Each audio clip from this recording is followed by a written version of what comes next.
I inherited most of my fears from my mom. That's the truth. And she inherited those fears from her parents that are Holocaust survivors. So it's not really her fault. My grandparents were in concentration camps for years, and they lost most of their family members, like even their parents, in the camp. So that's very traumatic for anybody, and they were able to survive. And then they were taken to Venezuela. So super random country for them. They come from Europe. They didn't speak the language or understand the culture or anything. They had to start from zero, but they were full of fears and traumas. And then they had my mom, and they raised her the best they could. But that's it. That's the best they could. That's what she knew. So even though she is a psychologist and she could empower other people to understand their life better and want to face their own fears, she's still a human. I'm Srini Rao, and this is the Unmistakable Creative Podcast, where you get a window into the stories and insights of the most innovative and creative minds who've started movements, built thriving businesses, written best-selling books, and created insanely interesting art. For more, check out our 500-episode archive at unmistakablecreative.com.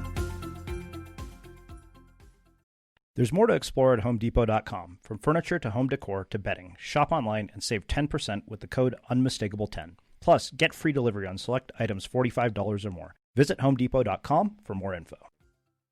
Michelle, welcome to the Unmistakable Creative. Thanks so much for taking the time to join us. My pleasure. Thank you for having me.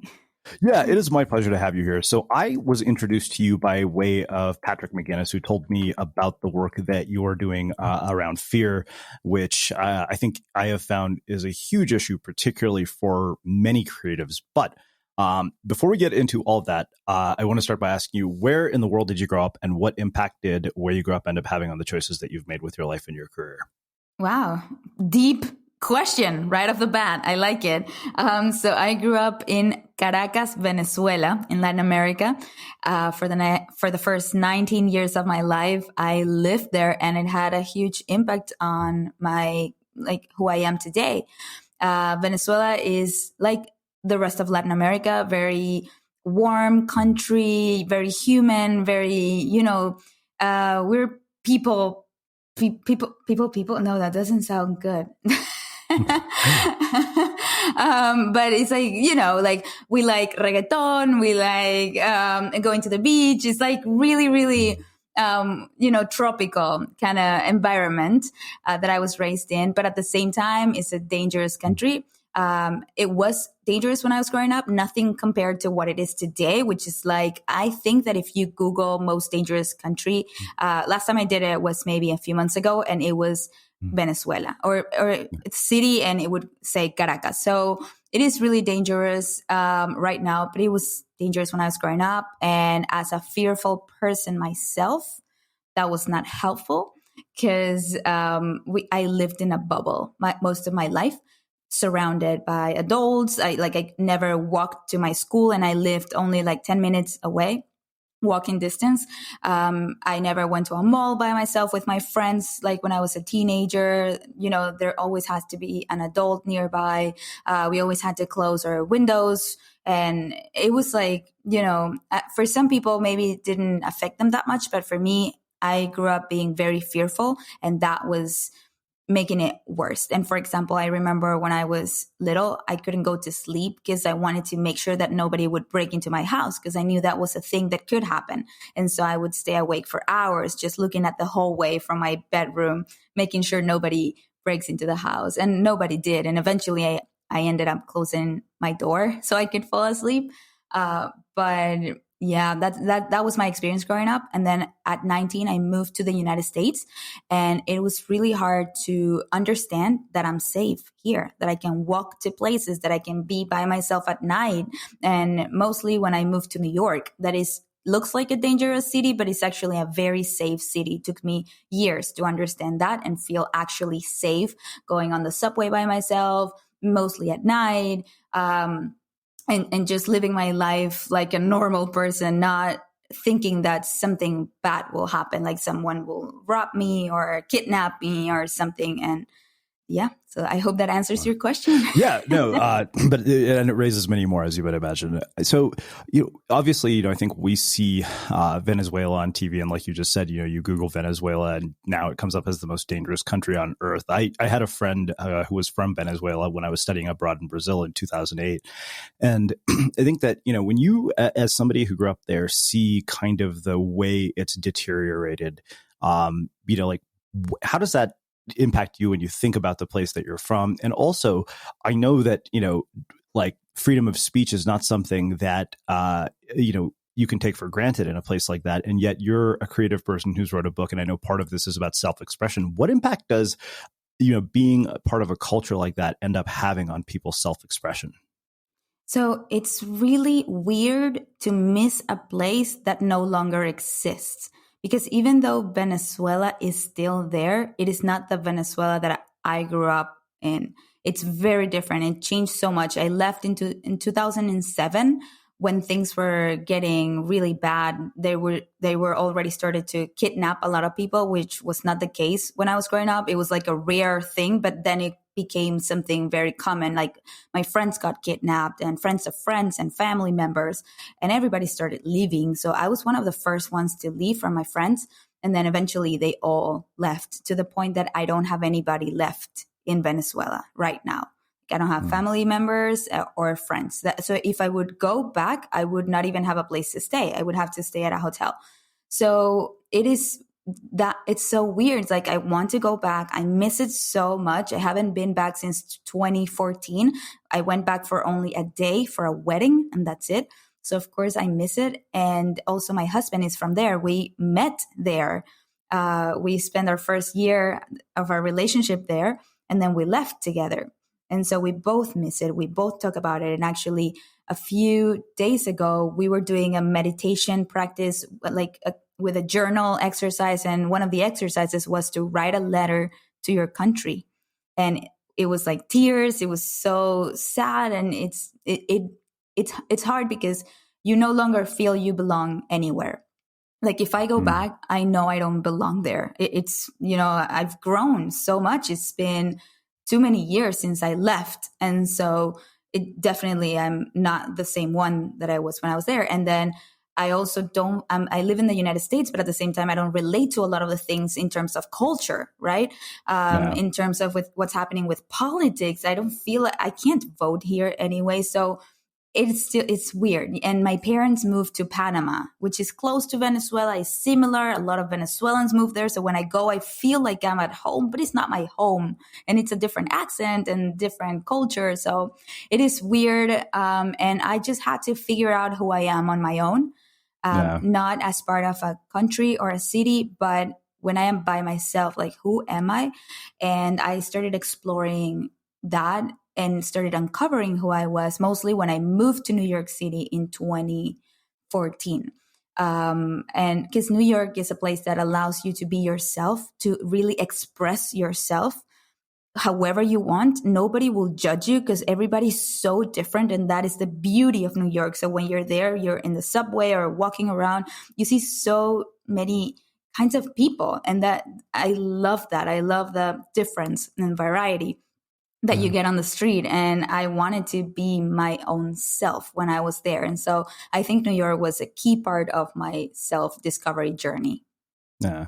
So when you are in a place, where, I think in many ways, as we're seeing right now, we take freedom of speech for granted. I don't think I've ever seen in the history of this country, at least in the time I've lived here, a president try to block the publication of a book.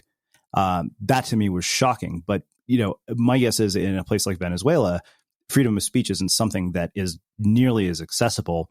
And so I wonder, as you build this sort of bravery around self-expression, did you hold yourself back initially when it comes to this? Because I think that the funny thing is I know people here who, even though they have that freedom, are terrified to express a point of view if it's potentially polarizing. Yeah, it is still scary here. Like, it is scary anywhere to express your opinion, wherever you are. And in Venezuela, you can't do it on, for example, public television, like national television, because it's not allowed. If you're against the Wow. government, it's not going to fly. They ended up closing all of the programs and channels and that were against the government. But thanks to social media, that's not really a huge problem. Everybody has internet. Like I can't say everybody has internet because there are some like very poor parts of the country, but I'm sure they have access somehow, and they can. I think that Venezuela is the country where Twitter is like the most popular thing. Like everybody has Twitter, everybody communicates through there, and so social media is huge in Venezuela because of that, because we don't have TV, because we can't communicate otherwise. But so far they haven't blocked social media like they did in China or other countries. And so I guess we're lucky. Thank you, social media. Yeah. So as somebody who has seen what happens in that situation, do you look around at what's happening now in our country and wonder if, like, I can't help but ask you, like, do you see similarities and the possibility of heading in a similar direction? So many. It's so scary for us living here because we left with the hopes of living the American dream and not having to worry about politics ever again. Like politics, that was a topic in my entire upbringing. Like in my home, we would talk about it every single day. The word Chavez, who's the president, like he's dead. That's why he's not the president, but he would be there. Right. He said, he even declared that he would be there until 2021. So we're not even in 2021 and you know, but he's dead. So he can't literally be there, but now his entire government is still there. And so it was so good to move here. And then the Obamas won. And then we felt like, oh, we belong here. And then this whole thing happened. And politics again is a huge topic. And I'm so tired of it. Yeah. Well, yeah, it's funny because I remember one of my friend from Venezuela when I was studying abroad in Brazil, he said, yeah, he's like, Chavez is the kind of person who literally will just get on national TV and talk for 3 hours and force the entire country to listen. Yeah. He was saying you just hear these ridiculously long speeches. Yeah. Oh my God. Yeah. And I was still a kid. I grew up with this in mind, like hearing to politics. And just yesterday I was with my nephew who is he's 6 years old now. And Maduro is now the president, right? And he's like, we should kill Maduro. And I'm like, what are you talking about? Like, wow. We are in the United States. Why do you even know these things? But it's inevitable. Yeah. So speaking of the United States, so one of the things I always wonder is when somebody comes from a new country to a place like here, what aspects of the culture did you find to be shocking? What did you find difficult to adapt to? When you contrast it, like what were the differences that you saw? What do you find it, like hardest? What did you find most difficult about the experience? Well, my first city that I moved to was Savannah, Georgia.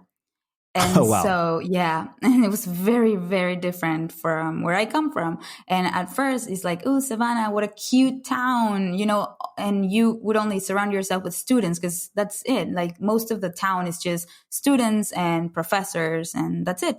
But then I started to realize the difference in, like, for example, the bus drivers and how it was. I come from a country where like bus drivers are like the most uplifting and cheerful and like loving people. And I don't know, like, it's like there's no racism, or at least I didn't experience it when I was growing up. Because there's no history of slavery, like recent history of slavery.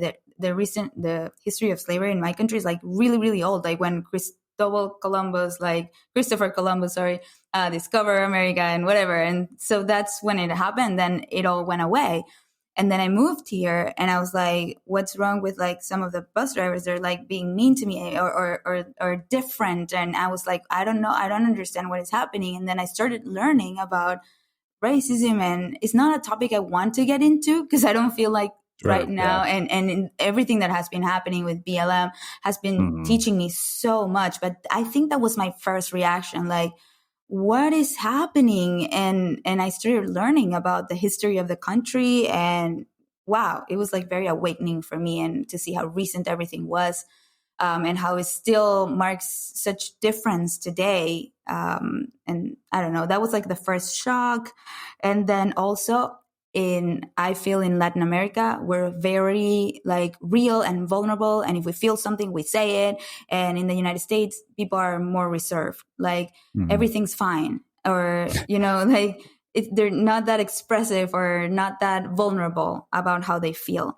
And then I learned that vulnerability is like not a thing here. And then, Brene Brown, if you follow her, she started talking about vulnerability and she became this huge thing. And I don't think that would have been the case in, for example, Latin America or Venezuela, because we are a very vulnerable culture. Like we just say things as they are most of the time. Yeah. We don't pretend everything's fine all the time. We're not taught that way. We're taught to like fight for whatever we want and speak up and be loud. And so that was like another big difference. I'm like, I'm very honest and transparent and vulnerable. And people were surprised by that with me. So I love the idea of, this, honesty, transparency, vulnerability, and the willingness to speak up. And it just, makes a perfect segue to what I want to ask about next, which is what kind of advice did you get from your parents about making your way in the world? Because, like standard Indian parent narrative is go be a doctor, lawyer, engineer. And speaking up is one of those things that's kind of a double-edged sword with an Indian parent. You're like, okay, fine. Like you're kind of taught to just keep quiet and listen when it comes to adults. I grew up, and this also makes a difference with my mom is a therapist. I remember that. And you know how therapists are. They're like very open and they listen. That's what they do. They listen. So my mom encouraged me always to speak up and say how I feel and express what I want and express why I disagree with some things. And she was fine with that. And so I always had a voice in my family. And they always respected my desires, and they always wanted to know what I wanted to do. And I, for example, like, I don't know, I think this is just a parenting style. My parents are not that strict, like other parents. Like my dad, they would allow a lot of self-expression. And I think that really helped me and shape my personality. Like I remember my dad every year wanted to paint the house. And he would ask me like, which color do you want to paint your room? And every year I would just choose two colors that go well together according to me, like a 7-year-old girl.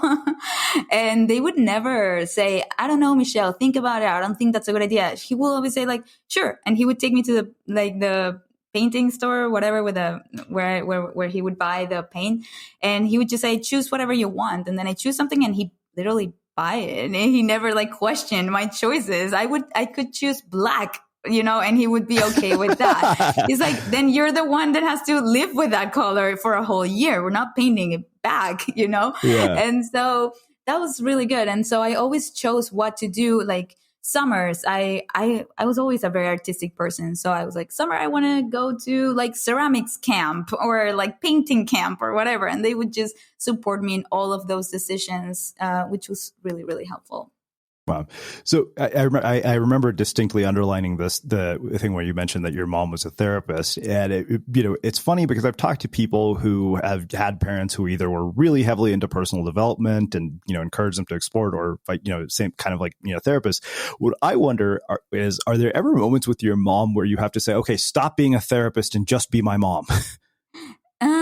Not really. I think that's her personality. And it's hard. Yes. Because sometimes I'm like, you're just trying to analyze everything I'm saying, but hear me out. And I think that if I would have chosen to be a therapist, I would have been a really good one, because I'm very good at analyzing, understanding my behavior and other people's. And I love that topic.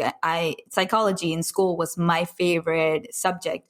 And I don't know if it's related to my mom or not, but so because I have a really good understanding of it and I can articulate what I feel and how I'm perceiving the world in a really good way, then we could communicate like that and have a really good and deep conversations, which was really helpful when writing my book. She was a huge help. And I surround myself with a lot of therapists. So I actually have a therapist that she read my entire book. One of my best friends is a therapist. She read most of the chapters, and then my mom. And so that was super helpful when writing a book about fear. Yeah. So I know the reason I think I underlined when you mentioned that is that you said there's no taboo around therapy in our household, particularly because your mother was a therapist.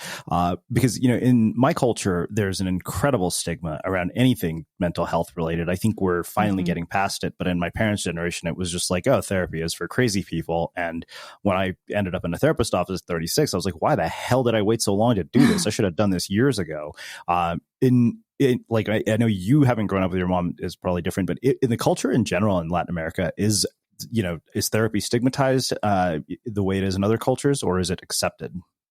I think it is, but like in the US, I would say it's not like you must be crazy in order to go to therapy.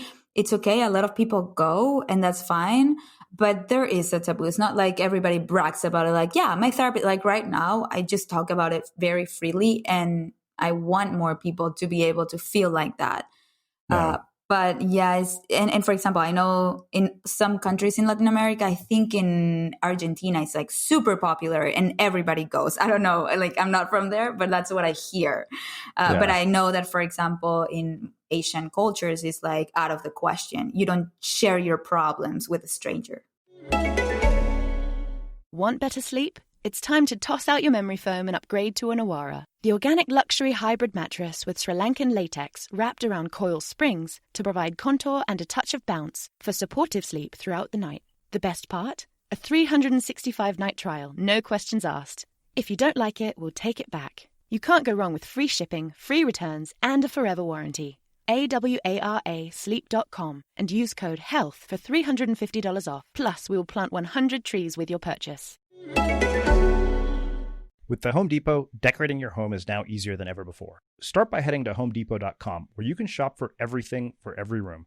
Browse thousands of furniture pieces and decorative accents to fit any style. Explore bedding and bath linens, kitchenware, and small appliances, all at the right prices.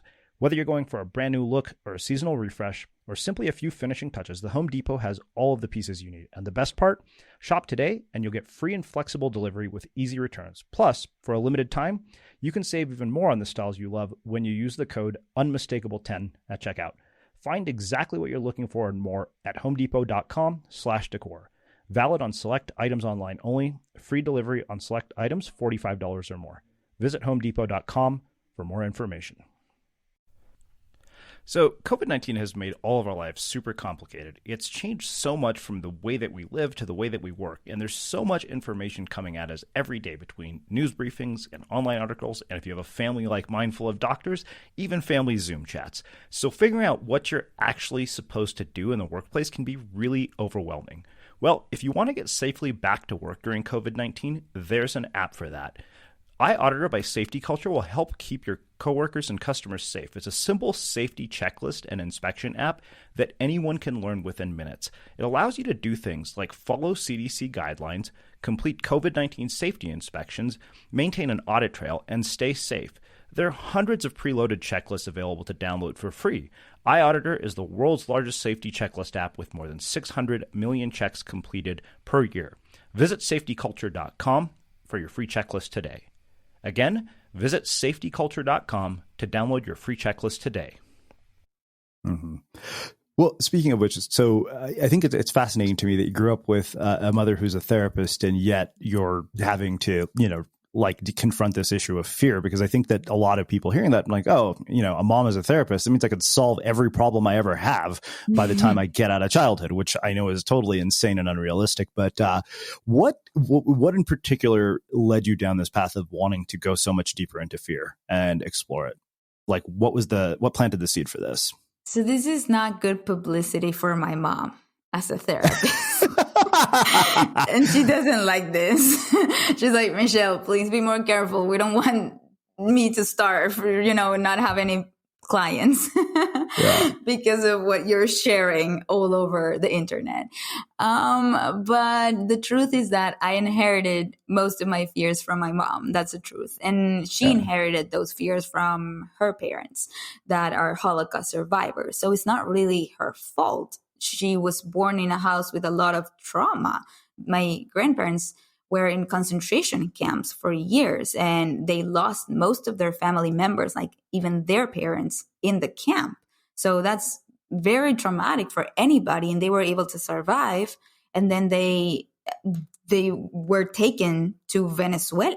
So super random country for them. They come from Europe. They didn't speak the language or understand the culture or anything. They had to start from zero, but they were full of fears and traumas. And then they had my mom, and they raised her the best they could. But that's it. That's the best they could, you know? So, so she grew up with all these traumas, and then she never left the house until she got married, and then she had me.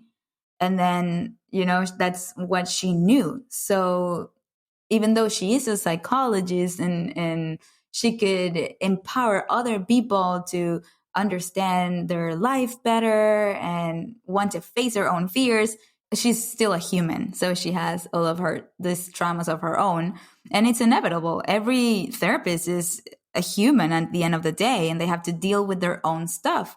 That doesn't mean that they are bad therapists or that they cannot help somebody else. For example, I'm helping a lot of people overcome their fears, while at the same time, I'm dealing with a lot of fear myself. So I'm still a very fearful person, but I just challenge myself every day. And then I will have the duty to raise courageous kids, but I have no idea if I will be able to do a good job, but I'll try. Wow. Well, I think that makes a perfect segue into getting into, you know, the ideas of the book.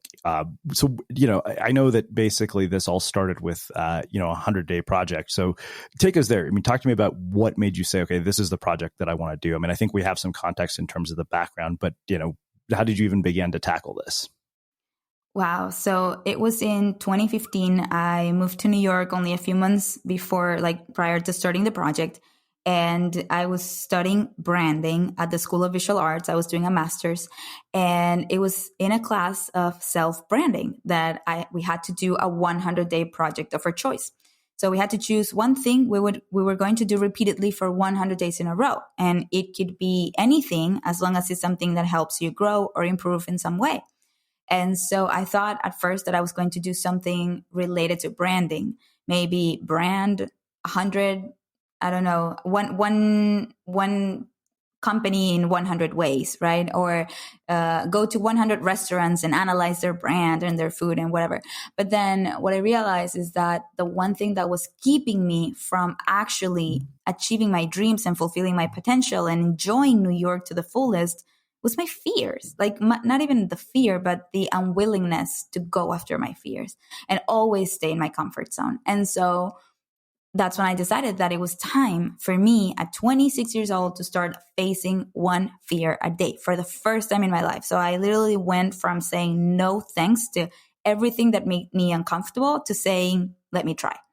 And that's how it all started. I not only faced one fear a day, but I started recording myself on video and uploading these videos to YouTube. So every day I was working full time in advertising, and I was going to my master's in branding. And this was not even my thesis. This was just an additional project.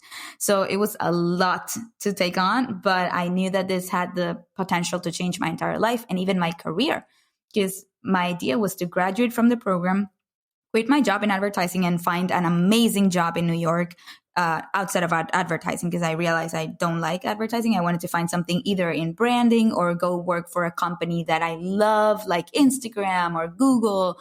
And since New York is so competitive, I needed to have an amazing portfolio. And I was like, I'm not only going to face my fears, but I'm going to put all of my skills into this project. So I'm going to edit amazing videos. Even I started using stop motion and everything at the beginning of every video.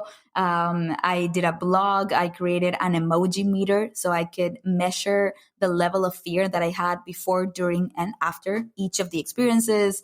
I started using social media to promote it. And I wanted to create a community around the project. Of course, I started with like 10 followers, like friends and family, and that's it.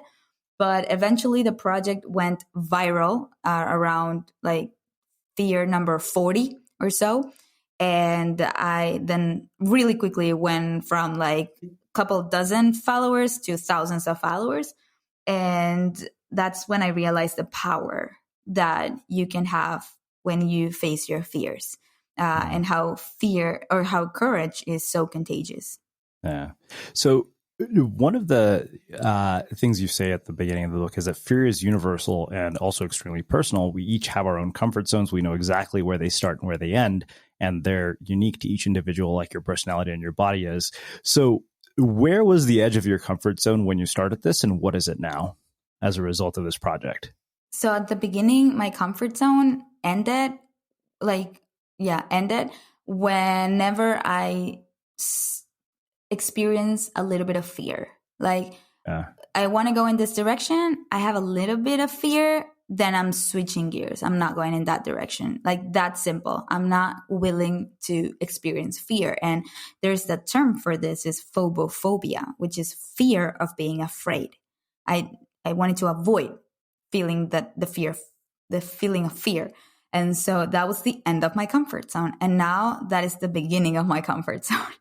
Like, when I know that something is scary and I have that feeling, it's for me a sign that that's the right path for me. That's where I should go. Of course, you have to be very analytical and real and down to earth. And if that path will lead you to like death or harm or like, going broke or whatever it is that you don't want to, of course, you have to make the right choice. But if that's not the end result, and you may face failure, you may face rejection or heartbreak or disappointment, then it is worth the try. Yeah. My litmus test is always jail, bankruptcy, or death.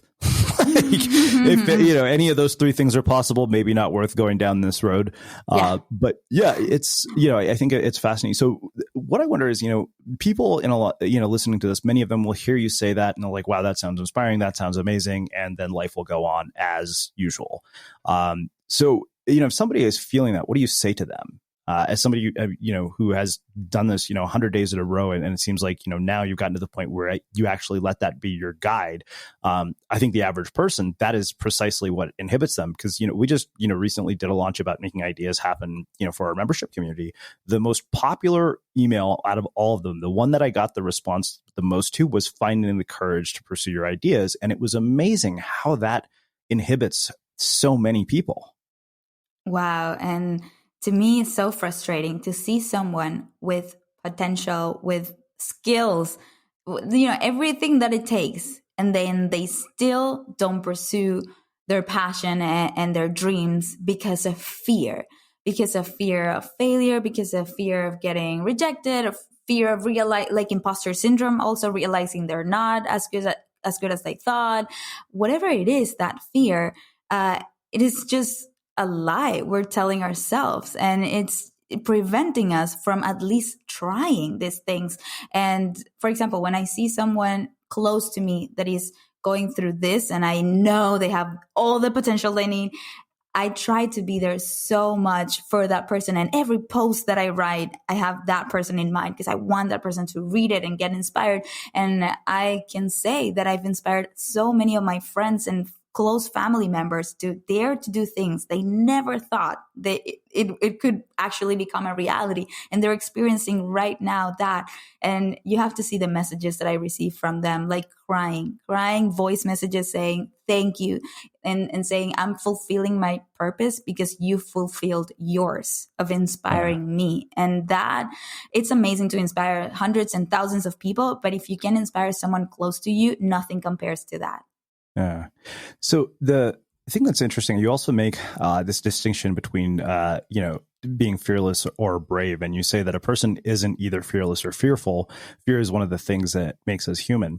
And I think that there's this sort of myth in culture of people, who do ambitious things or do really crazy big things being absolutely fearless. I've interviewed as an avid surfer, I've interviewed a few big wave surfers and, I asked them like, is fear involved? They're like, yeah, if there was no fear involved, you'll do something really stupid in the water that might cause you to die. But how do you make that distinction, between being fearless and being brave? Because I think that, what I found is that there's a fine line between recklessness and a healthy capacity for risk. Yeah, what I believe is that the word fearless is sort of trendy right now and people love to use it. And a lot of clients call me and say that they want me to talk about fearless leadership and teach their employees how to be fearless. And I don't think that's the point? Why do you want to be fearless? That's literally impossible, because whatever we do, fear will always be there. Like if we have a new idea, then a new fear will come up as well. It's just, or if you start a new job, you will have a new set of fears. Or if you want to climb higher, then new set of fears will come. You won't ever be fearless. Like, it's literally not possible, but it is possible to learn how to live with our fears, embrace them, and negotiate with our fears. Like actually have this conversation. And that is exactly why my brand is called Hello Fears and not Goodbye Fears. The other day, a little kid asked me, like I told her something about Hello Fears. She was like 4 years old, and she's like, why not Goodbye Fears? And that left me thinking. I'm like, ooh, why not Goodbye Fears? She made me question my entire brand and my book. And then I thought about it, and I'm like, when you say goodbye to something, you're closing the door. You're giving your back to that. You're like waving goodbye, ignoring that. But when you say hello, it's like when you knock on the door, you open the door, you embrace it. And fear, like I'm saying, will always be there. So why not learn how to live with that? And even my project was called 100 Days Without Fear. And that's not right. Now, looking back, it was 100 days of plenty of fear. It's the most fear I've experienced in my life. So, and I even used the word fearless a lot at the beginning of the project until people started calling me the fearless girl. And then I felt as if I couldn't fit the definition of fearless girl, because I'm like, I'm full of fear. Like, I don't know what they mean by being fearless. Just because I'm facing my fears, that makes me fearless? Hell no, I'm still experiencing fear every single day. And then that's when I started using the word brave or courageous instead of fearless, and created this whole movement against the word fearless. Because I think that being brave is when, despite the fear, you have the courage to take action. And that is more powerful and inspiring than being brave. And for example, when I wanted to go skydiving as one of my fears, I started researching skydiving videos. And most of the videos I found were people that were fearless in terms of like, they were not afraid of jumping. That's why, I don't know, maybe those were the most popular videos on YouTube.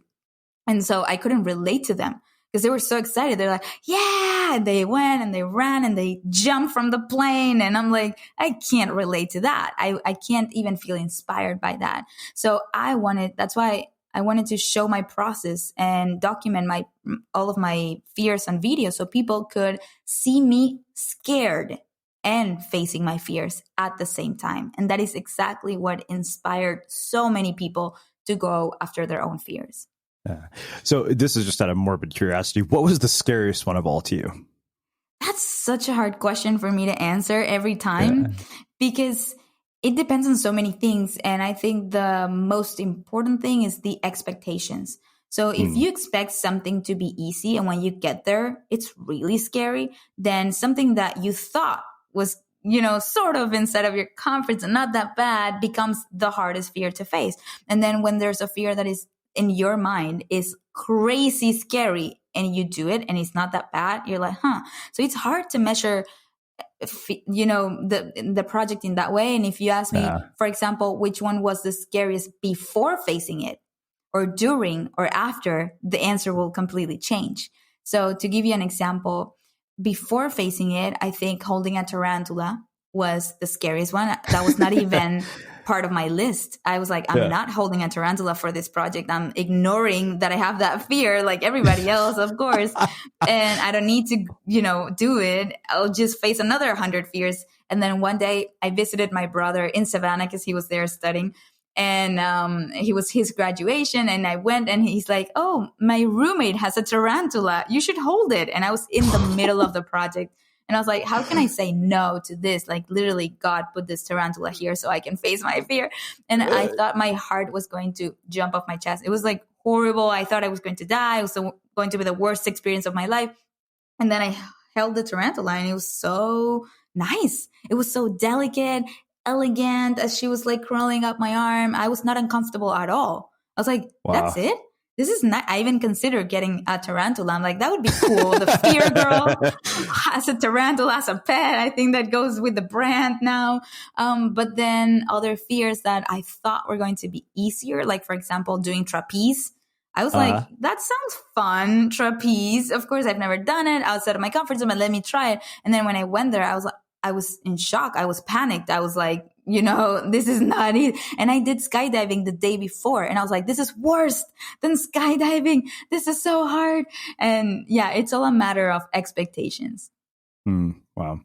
So, the other thing that that really struck me was you make this distinction, and you made a good point. You made a point to spend a lot of time talking about this. Is the difference between comfort and happiness. You said that most people tend to seek comfort, not happiness, two things that can easily get confused.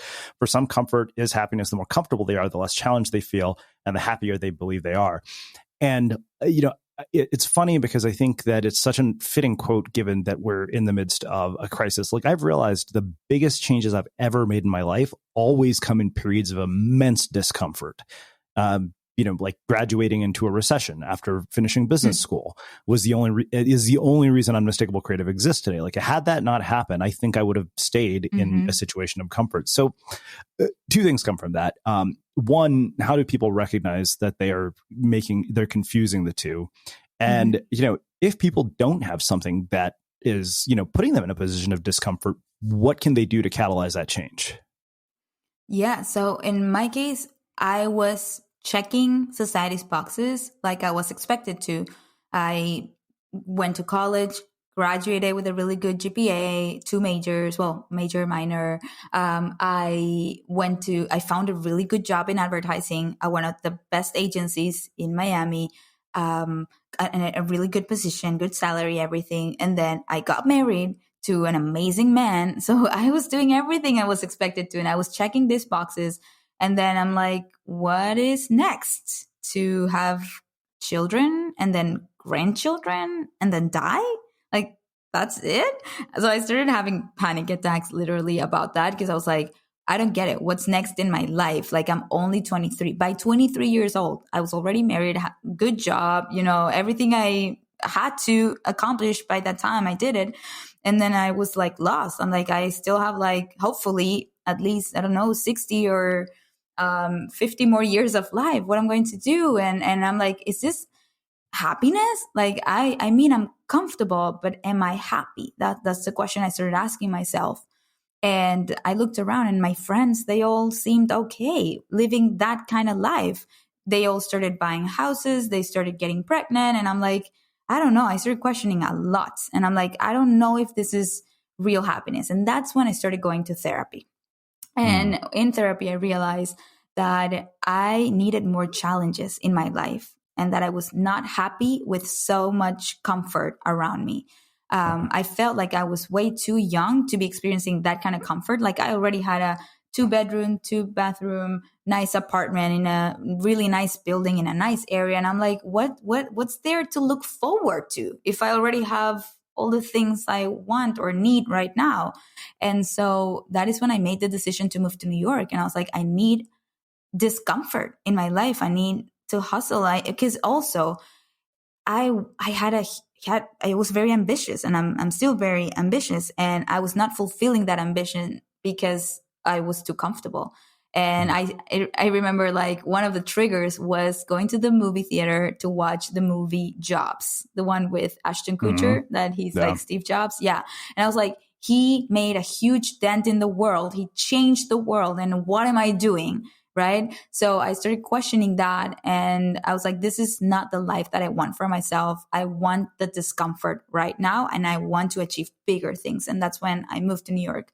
So to your original question, it is a matter of being really honest with yourself, asking yourself, are you living your best life right now? Not according to paper, not according to society, not according to what other people expect of you and what you had to accomplish by this point in your life, but according to your feelings, according to your everyday.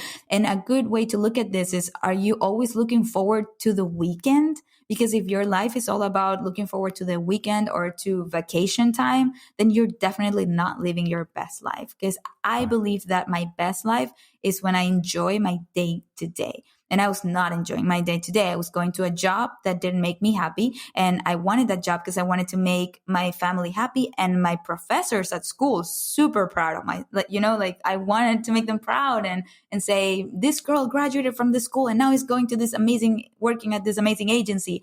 But I didn't, those choices were not based on my own happiness. It was based on somebody else's happiness that I thought could make me happy. But on the day to day, I was not experiencing that kind of happiness. And it's a matter of being really honest. Yeah. So I appreciate this on numerous levels, because I know that you said later in the book that, defining what success means for us is literally the most important thing we have to do in order to know where we want to go in life. And I think that, that is particularly challenging because not only do you have definitions that come from, sort of parents and peers and society, you get definitions coming from people like you who come to shows like mine, who, read books like yours, read books like mine. And I think that one of the things I've seen happen is that in many ways, like we've traded in, society's definition of success for some internet celebrities' definition of success. Like, oh, this is the Tim Ferriss definition of success. So we claim that we're succeeding on our own terms, yet that whole idea of succeeding on our own terms has been handed to us by somebody else.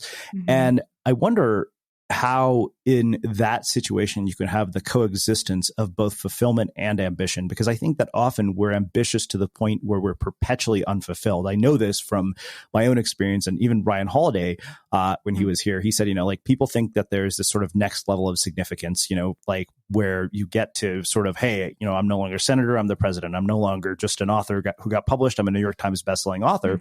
And he said, and that belief is good on, the aggregate because it fuels achievement. He said, otherwise, nobody who's senator would run for president, and et cetera, et cetera.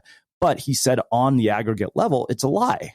And so, having, said what you did about ambition and fulfillment, how can the two coexist without you losing your mind? And if so, how? This is a really great question. I love this conversation and where this is going. And it is true. And you know what? I even had that problem with some people that were following me, that they were like, Michelle, you're constantly pushing us to want more and do more. But what if I'm happy just having a normal job, being married to this normal husband and, having my kids and that's it? Is there something wrong with that? Like, I feel like you're pushing us sometimes to all become, this influencers or whatever, or achieve unimaginable dreams. And that made me realize that whenever I speak, I also have to be very inclusive of everybody's dreams. And if your dream is to maybe be a stay-at-home mom, that's perfectly accepted. Like, that's fine. That's great. And I don't know, it just shifted a little bit my speech also and how I talk. And I say, if being, for example, a stay-at-home mom and you're doing this just because your husband is expecting you to do this, that's not right. But if you're doing it because you're so happy doing it and that's, you're fulfilling your own definition of success, that's amazing. And I'm so happy for you.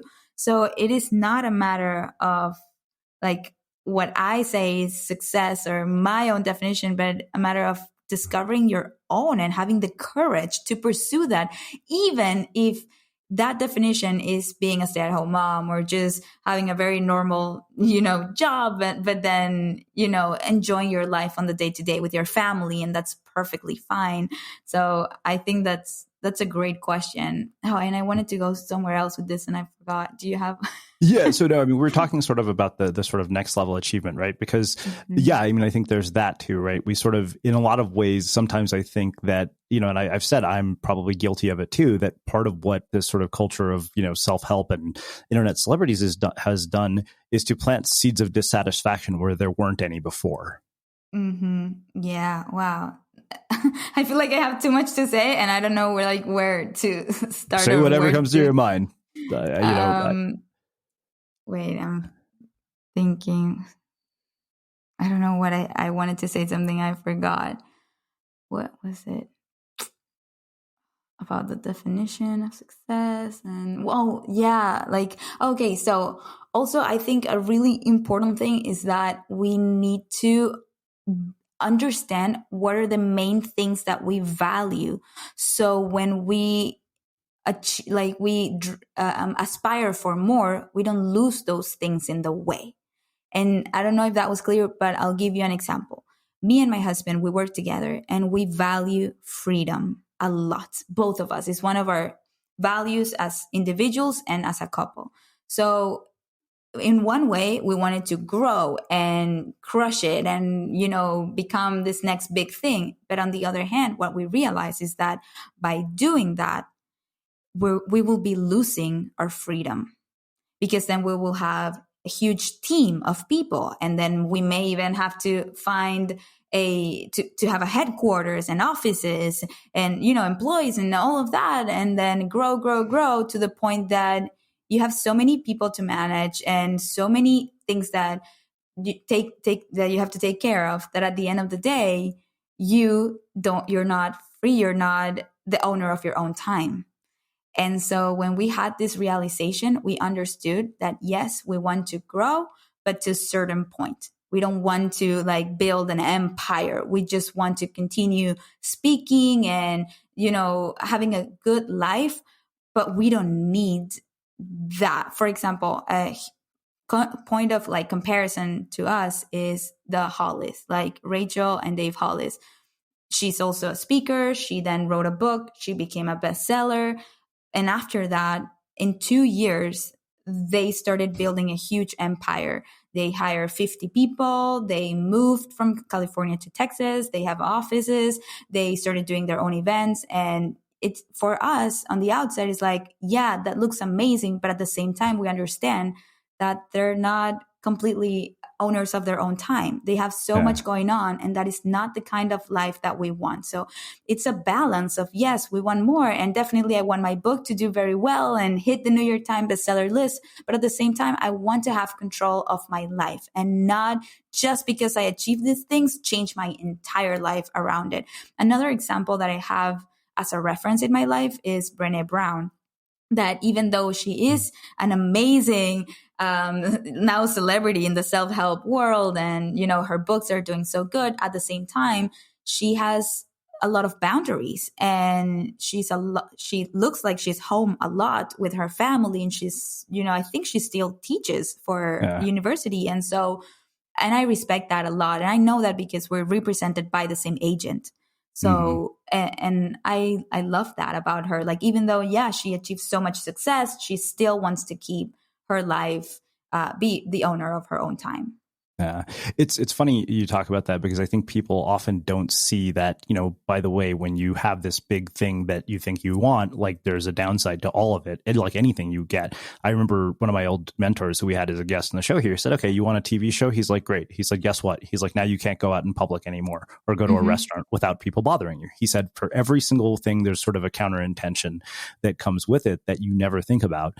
You get to sort of celebrity level, and it's kind of, you mentioned boundaries, but it is interesting, because I think, you see something like Rachel Hollis, and we only see what they show the world to the outside. You don't see what happens behind the scenes. Well, there's an article from Tim Ferriss. I don't know if you read it. It's from a few months ago, saying all of the downside of being famous and all of the publicity, and how he had to take care of himself so much, and how he can't just checking into any hotel, and all these things that got me thinking a lot, because I was the person that, oh yes, I want to achieve more. Yes, I want to become this, well-known person that everybody knows who I am. But at the same time, reading those things brings you down to earth, and you're like, do I want that really? And I don't know anymore. Also, another thing is that, for example, in Instagram, we all want more followers, right? We want to grow our community.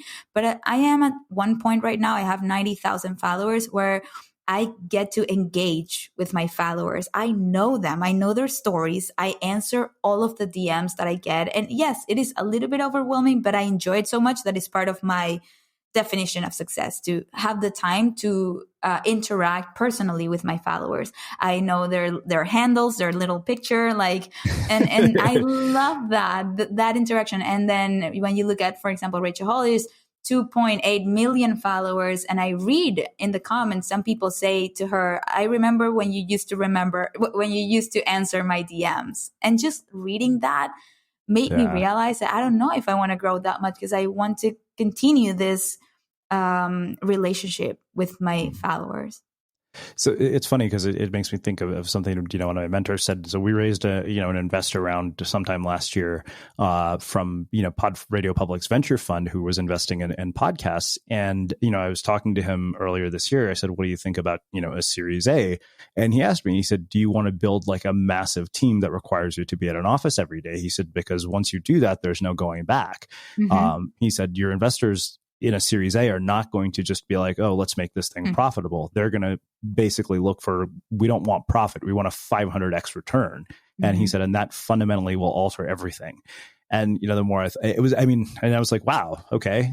That's, you don't think about that. You think that, oh, like I'm going to have this huge sort of, moment in the spotlight, but then you forget that, by the way, after this comes immense amounts of work and sacrifice that nobody ever sees. Exactly. And that is what I wrote chapter 9 of my book, Hello Success, where I talk all about that. And I ask people to imagine their best possible life and then double that. And then I'm like, does that cause you happiness or anxiety? Yeah. And then if the answer is anxiety, then go back and reimagine that. And like we were saying, you need to accurately define what success means to you and what success doesn't mean to you. And we realized that the freedom was so important and that not having that was going to be like a really bad thing for our relationship. And we value our relationship above all. Like when we decided to work together, we said, the moment this is not working for us as a couple, we will stop working together. So our relationship is more important to us than our job and whatever we do. Wow. You offered this really extensive, really comprehensive framework that I thought summed up this process really nicely. Basically, the 6-stage process of overcoming any fear. Can you walk us through that? Yeah.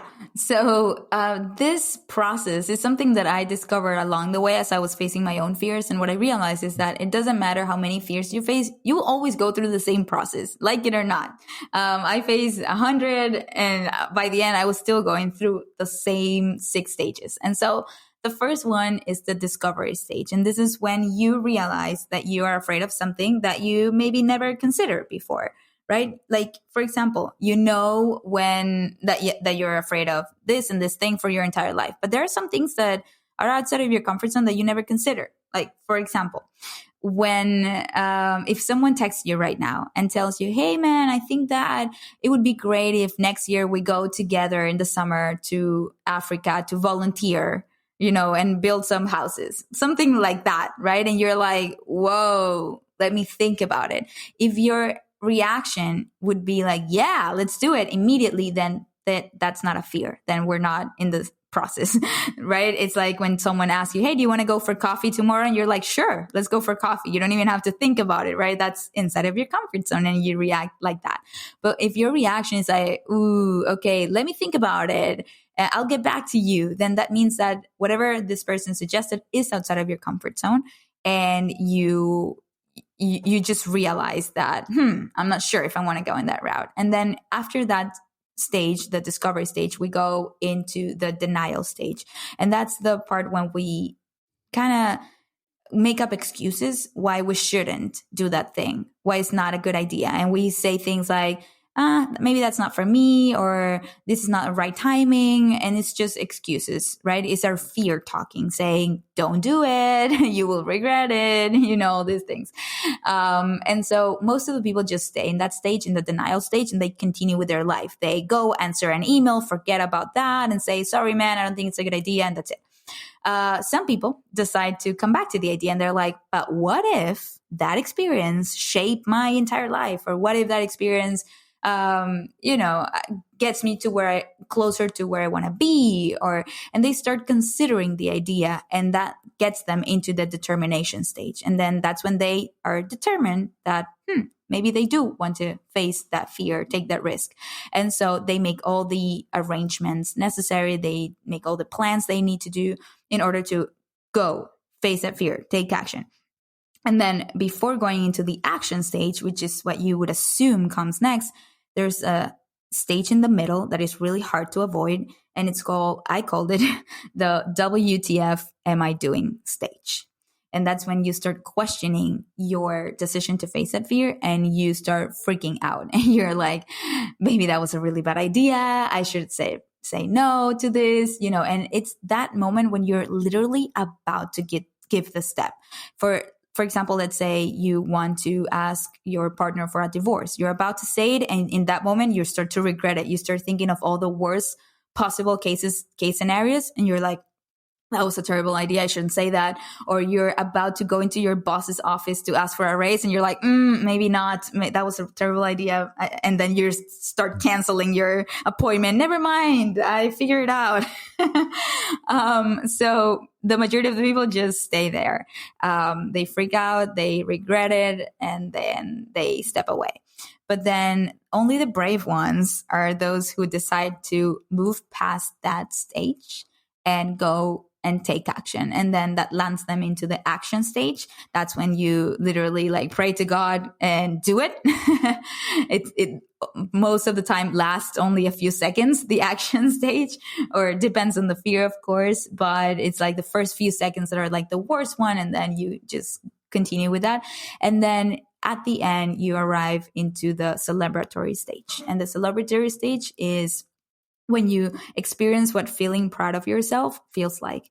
Because I can tell you that I graduated with a really good GPA, I found a really good job, I got married, and I did all those things, but I never actually experienced what being proud of myself feels like. I felt like all those things were things I had to do in order to move on with my life. Like those were the things that I was expected to do I guess from me and other people. But it was only when I started to face my fears and achieve things that I didn't knew were possible, that's when I started to experience what feeling proud of myself actually feels like. Wow. Well, this has been absolutely incredible. Like, it's funny because I have so many more notes from your book, and I feel like I could talk to you for 2 hours if we really wanted to keep going. But I want to finish with one final question, which is how we finish all of our interviews with the Unmistakable Creative. What do you think it is that makes somebody or something unmistakable?